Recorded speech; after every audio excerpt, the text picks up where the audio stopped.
Hello and welcome to Expedition 18 Relics. This is the third expedition of this holiday season's Reduxes. And I've been thoroughly enjoying this one. I hope you have too. We've done phase 1, we've done phase 2, and in the last episode we've done all of phase 3. We're now on to phase 4 and we've got a bit to do in this episode. We got deeper underground in the episode of phase 1, so go check that out if you want an easy way to complete that. We need to report to the 4th GPS dig. We need to collect a complete fossil. We need to reassemble that fossil, but it is a reptilian skeleton this time round. We need to excavate 55 ancient bones. We need to whip up a delicious bone broth, and we need to give that bone broth to Kronos, who is in the anomaly. So the first thing we're going to do is actually head to the new dig site. We're going to go out into space and get on our way to the next system. Go into our galaxy map here and we'll see our expedition route. And it's only one jump away, which is very nice. And in the last episode, we actually got a bunch of upgrades for our hyperdrive in our starship. And here we are at said dig site. Looks like there's a little building there, but that is not the right one. It's actually here. This one is the one we need.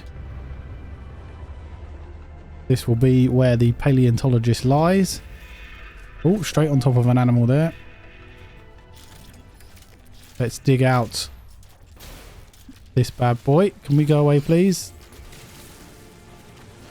Why not dig this out and then go and speak to Mr. Paleontologist, who is over by his fire keeping himself nice and warm.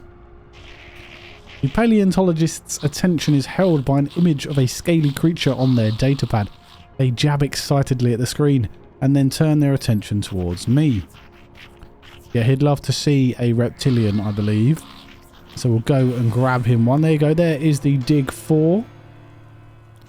And for that, we get reptilian fossil display plans, inventory slot times 7, and get words times 11. So here we are. We've actually got some more. I'm going to go for the cargo because we seem to be running out a little bit.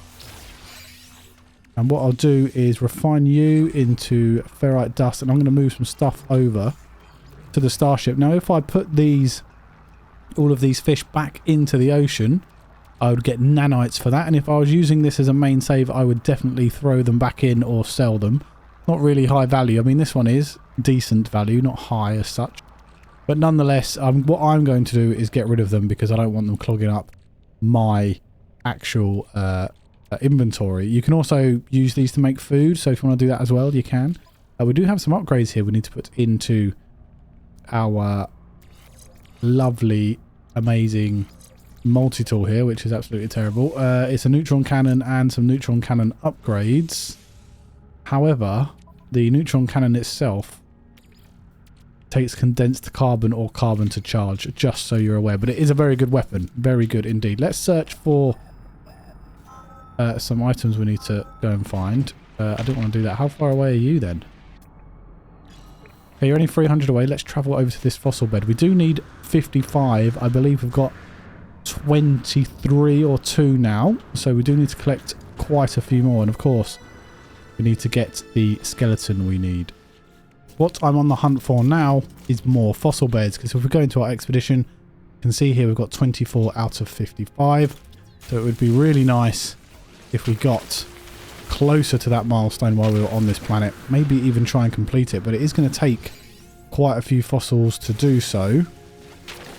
But I think we will be able to do it on this planet. There is a load of fossils here.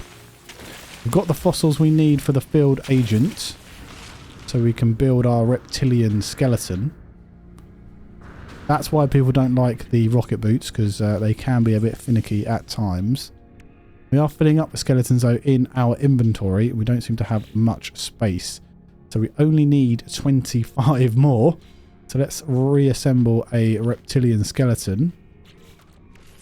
We should be able to do that here. What I do need to do is get some more ferrite, pure ferrite, because I believe the reptilian fossil display here is pure ferrite, of which we have 24 out of 25. But we have more than enough now, so refining that ferrite dust did the job for us. This is what we need, reptilian display.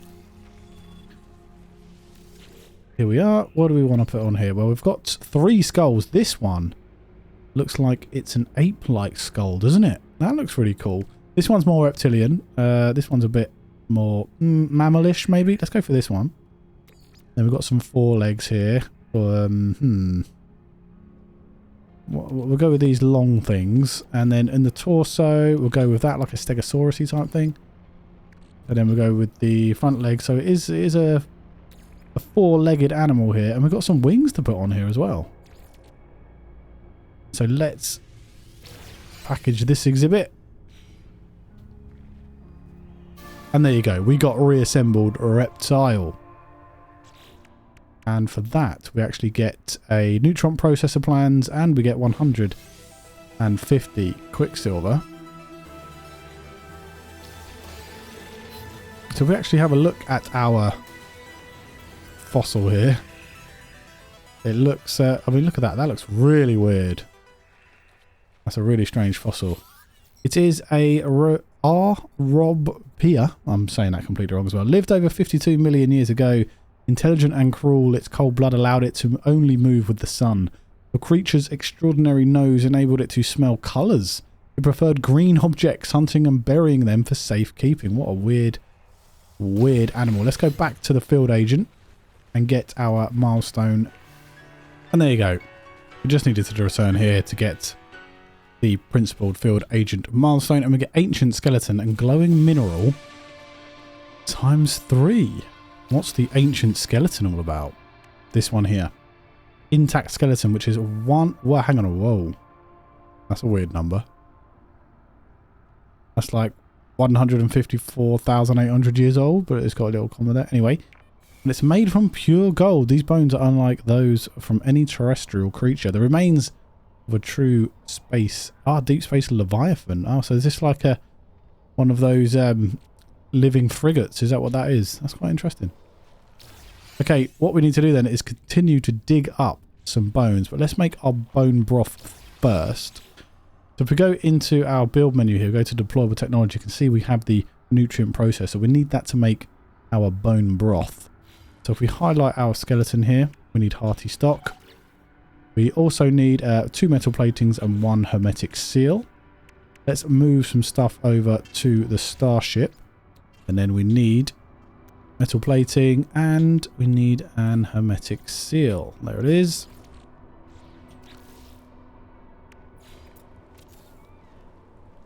Process fossils in the nutrient processor. So if we go... So we get softened marrow. That's what we need first. We get 2 of those. We put them in here.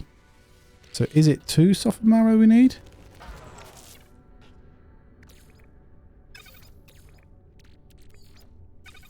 And then, yeah, so you need... I should have just split these up. But basically, you need 2 softened marrow to get bone broth. We can make that up. And there we have our bone broth. Which should now give us Hearty Stack. There you go. Beautiful. For that, we get biological sample. Okay. What is the biological sample all about? This here, which is worth over 1,800,000 units. It's 2,656 years old. There is a layer of fine medicinal looking mould growing on the top of this sample. Nothing could go possibly wrong from testing it. I think it probably could. Let's open our glowing mineral. If we analyse these with X here, it's given us dirty bronze, geodesite, and something else. Oh, it's got another aronium, which we had, so that's nice. Let's continue digging up some ancient bones here. And I'll come back when I have 55. I have come to the dig 5. I haven't quite got 55 of the old fossils yet as part of that milestone. The Archaeologist. But what I have done is come to dig 5 so I can be in this system. So that when I collect the 55 bones, I'm already in number 5. I'm going to bring in the anomaly. And we are going to go seek Kronos and show him our bone broth.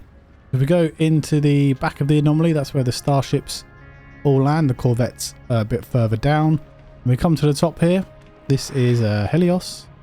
And then you've got this guy over here. This is Ares. And then around the corner here is Kronos. Go and speak to him. Present food for critique. And we'll just go for the finned ribcage. And there you go. We get Bon Appetit. So we just need to show him what he wants, really.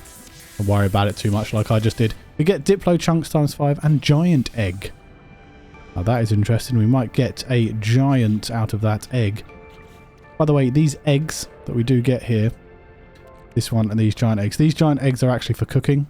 You can consume them for 20% life support power, but there's plenty of recipes to use these giant eggs with in your nutrient processor. Whether it be the one that you do in your deployable technology, the one in your freighter, or the one you may have in your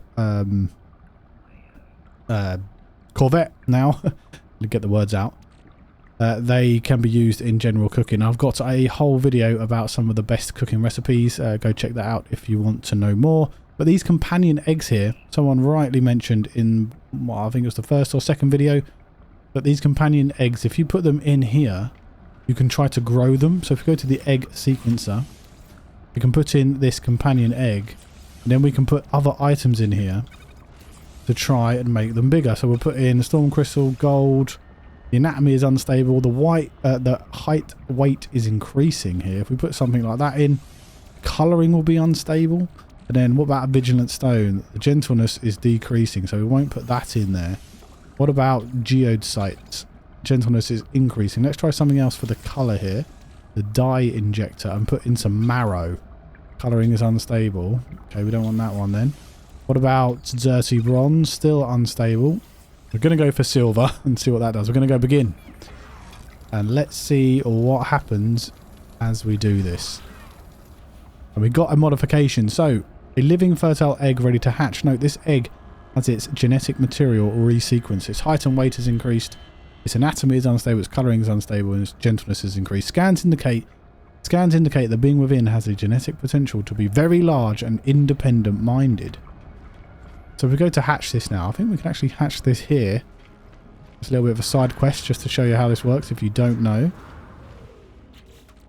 And yeah, let's hatch the egg. See, companion register full, that's fine. Let's go into our creatures. Companion register, and we can get rid of this one. I'm going to abandon you. Sorry, but you're abandoned now. And then we can hatch this bad boy.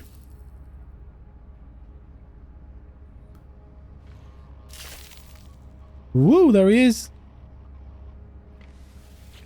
Feeling uncomfortable, gently pat. Don't have any creature pellets, let's make some. Just take carbon to make some of these. Let's feed him then. And then we should be able to ride him. Cannot ride here. But here he is. And he's spinning around in circles. So, yeah, if you want to give that egg sequencer a go, please do. Maybe I'll do a whole video about this in the future. But yeah, here he is. Okay, let's move on then. And I'm going to continue digging. And I'll be back with that milestone completed very shortly. And this should be the last fossil. There you go. We got the Archaeologist. We got our 55 fossils as part of Phase 4. And what will that give us? Well, that gives us a Titanic trophy. And what on earth is the Titanic trophy, I hear you ask? Unless you've already seen it, of course. This thing is the Titanic trophy. It is an ornamental skull, an exclusive base buildable base ornament. This many-toothed skull once belonged to a large legless vertebrate cousin of the Titan sandworm. The powerful jaws can exert enough force to crush a multitude and the bones of most creatures. Quite cool. You can also get Phase 4 rewards here, which is Living Stone Hardpack Customization. We will check out the Living Stone customization once we've completed Phase 5 in the next video. Just a quick tip then, just in case you were struggling like me with inventory storage, because of course we have to collect quite a lot of bones for this milestone. If we go into our build menu go to our nutrient processor here that we built earlier, go and access it. We'll see we have the access ingredient storage, and here you can actually store a bunch of bones and other items as well, including like even chromatic metal, for example. It will show you what you can put in here, and then you can just carry this around. It acts like extra storage. And then when we come to selling all our bones for phase 5, which is the last milestone there, we will transfer a bunch of items into our exosuit and then sell them all that way. But there is phase 4 complete. I hope that helped you in some way. I hope you're enjoying the videos. And on another note, the channel has reached over 6,000 subscribers now, which is absolutely fantastic. I appreciate you all. Thank you so very much. It's been absolutely brilliant, the growth on this channel recently, and I can't thank you enough. I do want to make a special thank you to Blind Richie, who's been a channel member now for far too long, bless him. And I really do appreciate your support. Thank you so much. It really does help me make these videos. Hopefully I'll see you all in the next one. Take care out there. Bye-bye.